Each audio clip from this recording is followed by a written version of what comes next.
Información precisa, completa, veraz, objetiva e independiente. Directo a tu pantalla. Voz de América en RCR 750.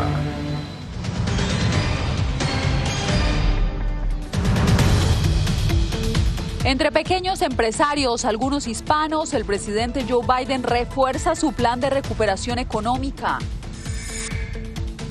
Desde Guatemala denuncian red continental de coyotes que abusan de niños en la frontera. Además, hasta con boletas de fútbol, la Casa Blanca promueve vacunación masiva contra el COVID-19. Y crecen los padecimientos de los niños con enfermedades crónicas en Venezuela.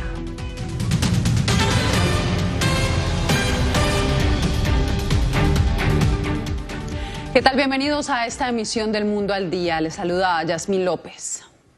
Centrando su estrategia en los propietarios de pequeños negocios, el presidente Joe Biden respondió este miércoles a las crecientes críticas republicanas que cuestionan su plan de recuperación económica.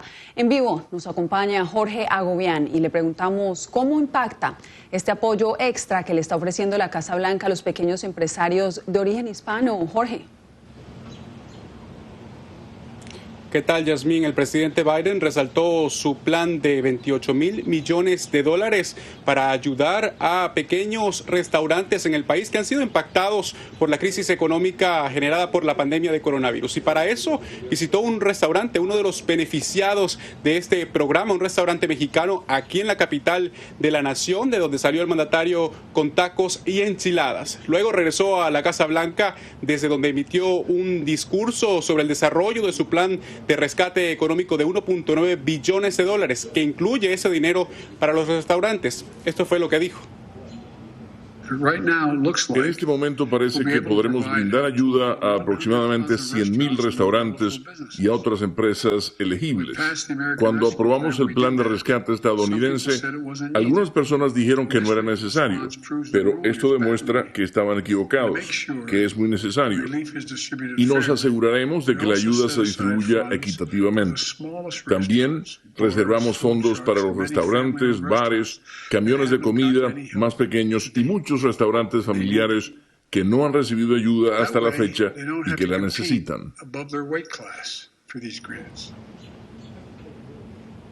Y por otro lado, la región ha sido noticia desde la Casa Blanca el día de hoy. La vicepresidenta Kamala Harris dijo que siguen evaluando las opciones para responder a la crisis institucional ocasionada en El Salvador tras la destitución de los magistrados y el fiscal general. Por otro lado, también la vicepresidenta anunció que esta semana se reunirá con el presidente mexicano virtualmente y también anunció que entre el 7 y 8 de junio estará viajando a México y Guatemala. Esto como parte de su estrategia para combatir las causas fundamentales de la migración desde el Triángulo Norte. Yasmín.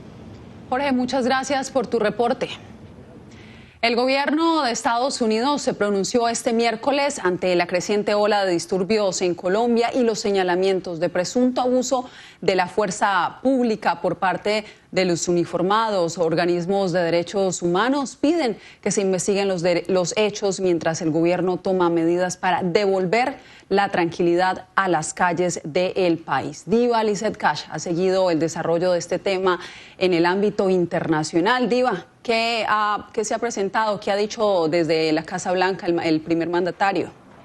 Pues Yasmín, de la misma manera como se intensifican las protestas en Colombia, que hoy alcanza su 8º día, también crece la preocupación entre los gobiernos del mundo y por supuesto de la comunidad internacional. Este miércoles en su pronunciamiento diario, la Casa Blanca respaldó el trabajo que está haciendo el gobierno colombiano para controlar la situación. Sin embargo, le recordó respetar el derecho a la protesta pacífica y evitar el uso excesivo de la fuerza. Miremos el informe. La situación de las protestas en Colombia adquirieron este miércoles relevancia dentro de la administración del presidente Joe Biden. A través de un comunicado, la Casa Blanca reconoció el esfuerzo del gobierno colombiano para profesionalizar sus fuerzas de seguridad, incluido el tema de derechos humanos, por lo cual pidió investigar las denuncias sobre presunto abuso en el uso de la fuerza por parte de los cuerpos uniformados del Estado. Continuamos apoyando los esfuerzos del gobierno de Colombia para abordar la situación actual a través del diálogo político. Uno de los principales organismos garantes en el continente de los derechos fundamentales, la Comisión Interamericana de Derechos Humanos, también cuestionó el presunto abuso excesivo de la fuerza para controlar las manifestaciones. Se registraron al menos 19 muertes entre el 28 de abril y el 2 de mayo. El 3 de mayo, solo en Cali, fueron al menos 5 fallecimientos más, entre ellos 2 jóvenes de 15 y 17 años. Para el International Crisis Group, hay condiciones de lado y lado de las protestas que dificultan ver con claridad lo que hay detrás del recrudecimiento de la violencia. No hay ninguna confianza dentro de la comunidad por la policía, y la policía también es como si tienen miedo de su propio pueblo. Entonces, esta relación realmente hay que cambiarlo y hay que reformarlo. Los antecedentes del conflicto interno que azota por décadas al país parecen aflorar en las protestas, según otros expertos en Colombia. Yasmín, de acuerdo a un documento que obtuvo Voz de América, hoy la Cancillería del gobierno colombiano reunió al mundo diplomático del país, incluyendo embajadores de distintas partes, para entregarles un reporte en donde, según ellos, al 3 de mayo se han registrado 19 fallecidos durante las protestas y también, de acuerdo a la información de la Policía Nacional, hay 396 personas lesionadas. Esa es toda la información. Vuelvo con Yasmín al estudio. Continuaremos informando al respecto, Diolicet. Gracias. A pesar de las continuas advertencias de las autoridades a quienes buscan emigrar irregularmente a Estados Unidos, cientos de ellos prefieren arriesgarlo todo para evitar ser deportados bajo el título 42. Celia Mendoza nos presenta el testimonio de una madre quien lamenta haberse puesto en manos de traficantes humanos junto a su pequeña hija. Sin la posibilidad de pedir asilo en los puertos de entrada estadounidenses a lo largo de la frontera sur debido al título 42, solo están dejando pasar niños menores de 6 años. Inmigrantes como la hondureña Yamilet Hernández y su hija de 11 años, quienes fueron expulsadas a Reynosa, están dispuestos a ponerse en las manos de traficantes de personas para lograr evadir a las autoridades y quedarse en Estados Unidos. A veces uno sale del país por la economía en el país, pero no sabe con lo que se va a encontrar aquí. Es triste. La patrulla fronteriza advierte acerca de los peligros de migrar hacia los Estados Unidos utilizando personas que simplemente no les importan la vida de los migrantes. Aquí en el rancho de Los Guerra, en Roma, Texas, según sus dueños, han encontrado personas divagando, algunas casi deshidratadas.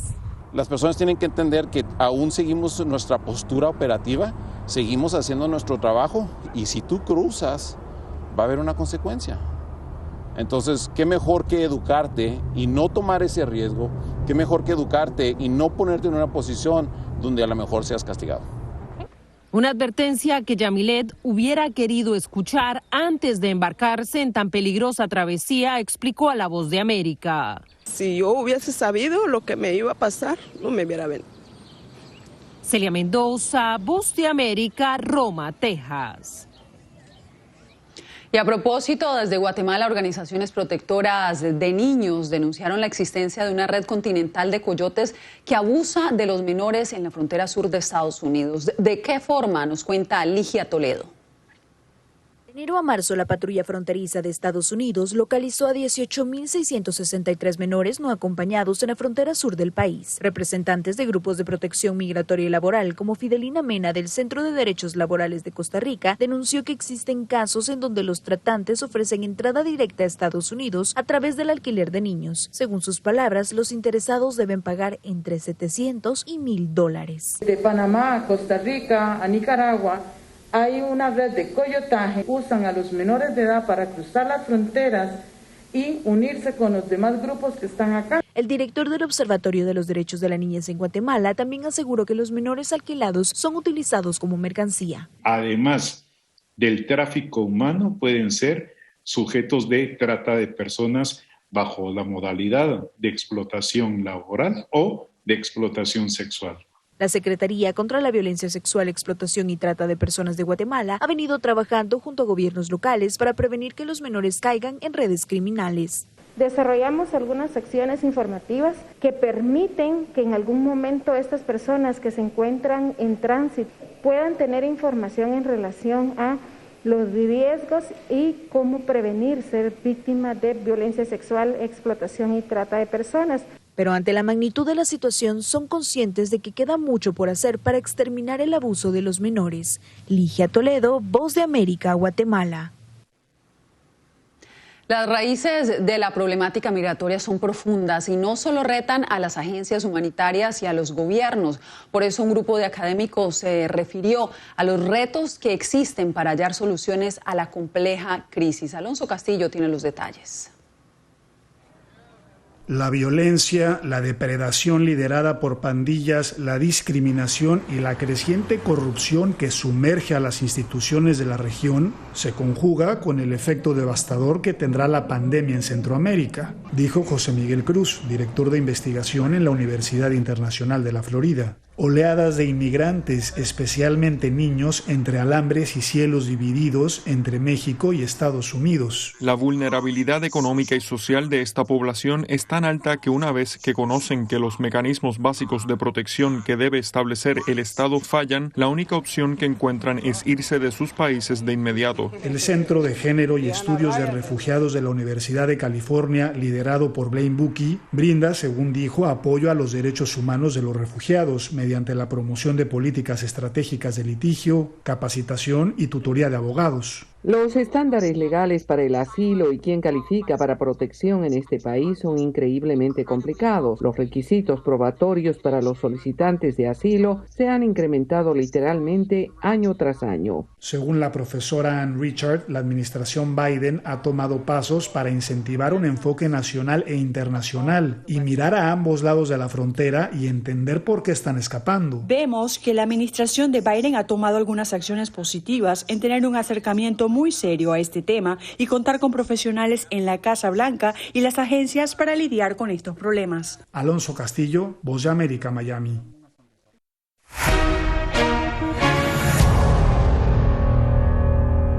Con nuevas estrategias y no solo con argumentos médicos, la Casa Blanca busca promover la vacunación de la población en Estados Unidos. José Pernalete nos cuenta quiénes y por qué se han unido a la campaña de la Casa Blanca. El propósito de la Casa Blanca es explícito: vacunar a toda la población estadounidense. De hecho, este miércoles, el equipo de respuesta especial contra COVID-19 del gobierno destacó que además de los despliegues de instalaciones federales para la inmunización, hay aliados de la empresa privada que se han unido a la lucha contra el coronavirus. Uber y Lyft ofrecen viajes gratis y con descuento en un área rural remota sin una vacuna cerca de usted. Estamos enviando dosis directamente a las clínicas rurales y también estamos trabajando con las principales empresas para ofrecer ofertas y promociones especiales para quienes se vacunen. Puede haber algunas opciones no tan saludables, como la cerveza y las rosquillas, si eso es lo tuyo. Ligas deportivas como NASCAR, NFL, MLB también se están uniendo al esfuerzo ofreciendo obsequios de boletos en programas de vacunación de estadios y descuentos y mercadería. Un estudio de los Centros para el Control y Prevención de Enfermedades refuerza la premisa de seguir vacunando a la población y así ganarle la carrera a la diseminación de las variantes del COVID-19. Proyectan que las condiciones locales y las variantes emergentes están poniendo a muchos estados en riesgo de aumentos en los casos de COVID-19, especialmente si no incrementamos las tasas de vacunación y si no mantenemos nuestras estrategias de mitigación actuales hasta que tengamos una masa crítica de personas vacunadas. Más específicamente, debemos seguir vacunando a las personas, pero todos debemos seguir practicando ciertas acciones de prevención para ayudarnos a obtener los resultados positivos previstos. José Pernalete, Voz de América, Miami. Ya hay expectativa en Estados Unidos por el levantamiento de las restricciones impuestas por el COVID-19 en varios estados. Nueva York espera su reapertura total en los próximos 2 meses, mientras que en el estado de Florida su gobernador dice que quiere que la gente disfrute y viva libremente. En la Gran Manzana se encuentra nuestra compañera Laura Sepúlveda. Laura, ¿cómo manejarán entonces los establecimientos el límite de capacidad y qué dicen los residentes de Nueva York? Pues Yasmín, a partir del 19 de mayo, los restaurantes, las peluquerías, algunos lugares, por ejemplo, como Broadway, a pesar de que ha decidido no abrir para esa fecha, sino hacia el mes de septiembre, teatros también, otros sitios de reunión pública podrán abrir con ningún límite de su capacidad, lo que quiere decir pueden abrir al 100% de su capacidad.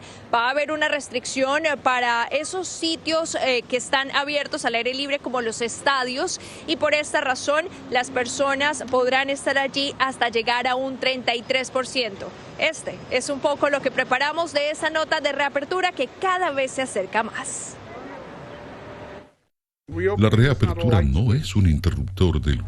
Bajo esa premisa dada por el gobernador de Nueva York, Andrew Cuomo, durante los próximos 2 meses, se avanza en un plan de reapertura total pero paulatina en el estado en donde 46,9% de la población ya ha recibido la primera dosis de la vacuna, cifra que equivale a más de 9.300.000 personas. Necesitamos trabajar, usted sabe, no solamente con el favor de Dios a poder seguir generando, sino cómo le hacemos la economía. No podemos comemos todos los días, desayunamos todos los días. Como Lili, muchos esperan que no solo la ciudad sino el país vuelva a la normalidad. Aún así, los trabajadores que mantienen contacto con el público no bajan la guardia. Todo el mundo aquí tiene miedo en ese aspecto acerca de lo de la enfermedad. El servicio del subterráneo se reactivará a las 24 horas el próximo 17 de mayo, mientras restaurantes, salones de belleza, museos, gimnasios y teatros a partir del 19 del mismo mes no tendrán restricciones de capacidad de aforo, pero grandes estadios al aire libre sí mantendrán un límite del 33%.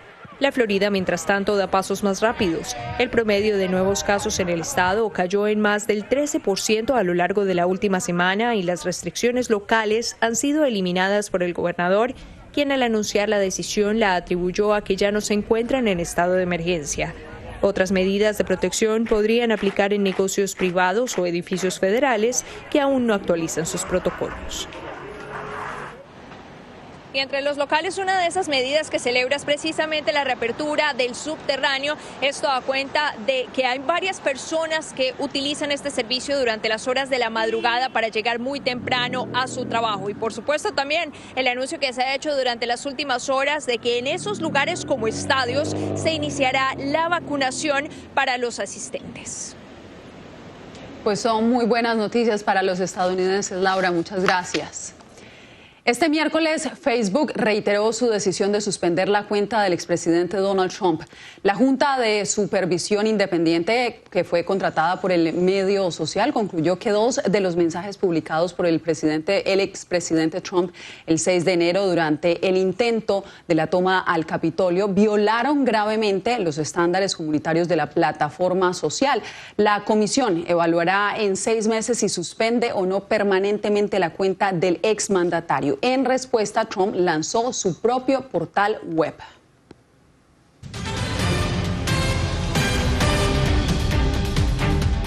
La oposición de Nicaragua denunció que las reformas electorales aprobadas por la Asamblea Nacional de ese país alejan la posibilidad de un cambio democrático en el país centroamericano. El oficialismo, por su parte, se defiende. Donaldo Hernández nos explica. El precandidato Juan Sebastián Chamorro fue uno de los primeros líderes de la oposición en rechazar las reformas electorales que aprobó el Parlamento nicaragüense. Los cambios en la legislación inhiben a quienes promuevan sanciones contra funcionarios públicos que reciban financiamiento del exterior o hayan participado en lo que el gobierno llama el intento de golpe de Estado en 2018. Ortega siempre ha sido fraudulento, nunca ha sido un demócrata, siempre ha intentado robarse las elecciones. Sin embargo, el diputado oficialista Walmaro Gutiérrez afirma que las reformas garantizan elecciones transparentes, al tiempo que rechazó cualquier crítica de la OEA. Yo creo que como institución ha perdido mucha credibilidad a nivel internacional, especialmente desde el punto de vista electoral. La oposición denuncia que con la reforma es también clara la pérdida de independencia de los jueces electorales. El Poder Legislativo nombró a 8 nuevos magistrados para el Consejo Supremo Electoral y reeligió a 2, entre ellos a Humberto Campbell, sancionado por Estados Unidos por cometer supuestos fraudes electorales. Unos jueces totalmente los sandinistas. Pese a que la oposición asegura estar en desventaja ante el oficialismo, Juan Sebastián Chamorro asegura que la oposición debe participar de los comicios del 7 de noviembre. Porque si nosotros no estamos ahí presentes, ¿cómo vamos a documentar los abusos que quieren cometer? Donaldo Hernández, Voz de América, Managua. Atrapados y atemorizados en medio de la pandemia están los niños con enfermedades crónicas en Venezuela. Álvaro Algarra nos cuenta que ante la imposibilidad de recibir trasplantes o tratamiento, la cifra de muertos sigue en aumento. Entre el 28 de abril y el 1 de mayo se registraron a diario decesos entre los pacientes del hospital de niños más importante del país, el JM de Los Ríos. Isabel Arellano, madre de Wilmer Rangel, de 8 años de edad, clamó al gobierno para que ponga sus ojos en los infantes con enfermedades crónicas del país. Su hijo debe someterse a 3 diálisis semanales para sobrevivir. Porque ya basta de tantas muertes con nuestros niños, ¿verdad? Ya van 6 en menos de 15 días.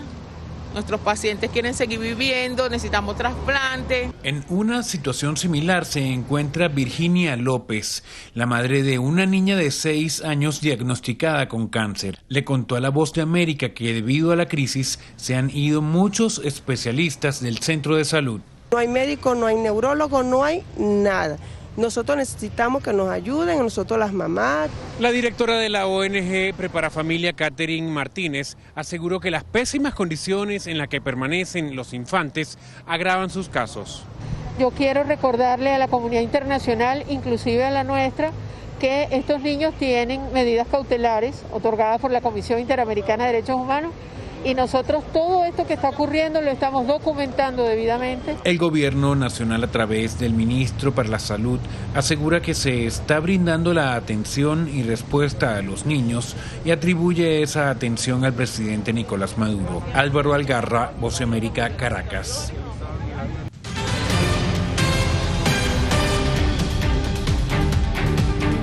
Entre las miles de familias venezolanas que siguen buscando refugio en el municipio de Arauquita, Colombia, sobresale la historia de 2 mujeres que tuvieron que dejar su país con lo poco que tenían. Yair Díaz nos cuenta por qué sus sueños inspiran. Hace más de un mes yo salí de allá por la situación del bombardeo que hubo. Y, o sea, muchas situaciones porque ya no teníamos que comer ni dinero. Ella es Maribel Coromoto, una víctima más del desplazamiento forzado por los enfrentamientos entre grupos ilegales y la Guardia Bolivariana de Venezuela. Para poder sobrevivir, trajo consigo lo único que podía cargar, su máquina fileteadora. Más que su supervivencia, con ella hoy teje una nueva historia. Arreglo en general. O sea, cosas de todo, tengo 3 planas, tengo 2 fileteadoras y tengo una cuayaretera. El sueño de Maribel era crear su propia microempresa, anhelo en el que la acompaña Luz Miriam, su amiga no solo de costura, sino de batallas diarias contra la desesperanza. Y la gente empezó a acercarse, arréglame lo mismo, le doy 1.000 pesos, 2.000 pesos, ¿cuánto cobra? Pero las de estas 2 mujeres son la excepción en medio de la crítica situación. Aura Rangel, portavoz de la alcaldía de Arauquita, le contó a La Voz de América que desde el 21 de marzo no ha parado el desplazamiento masivo de venezolanos a esta frontera. Hemos tenido que jugar con una pandemia que les ha limitado a ellos las salidas o de pronto esparcimiento en algunos lugares del municipio. Y no permite vislumbrar el retorno en el corto plazo, pues los venezolanos que huyeron temen morir en medio del fuego cruzado si intentan regresar al lugar de donde viene la mayoría, La Victoria. Yair Díaz, Voz de América, Bogotá. Y qué mejor manera de celebrar el 5 de mayo, una gran fiesta de los mexicanos en Estados Unidos, que ir a un buen restaurante a comer tacos, como lo hizo el presidente Joe Biden. El mandatario llegó al establecimiento llamado Las Gemelas en Washington, D.C., propiedad de 2 inmigrantes mexicanos. Radio Caracas Radio presentó Voz de América.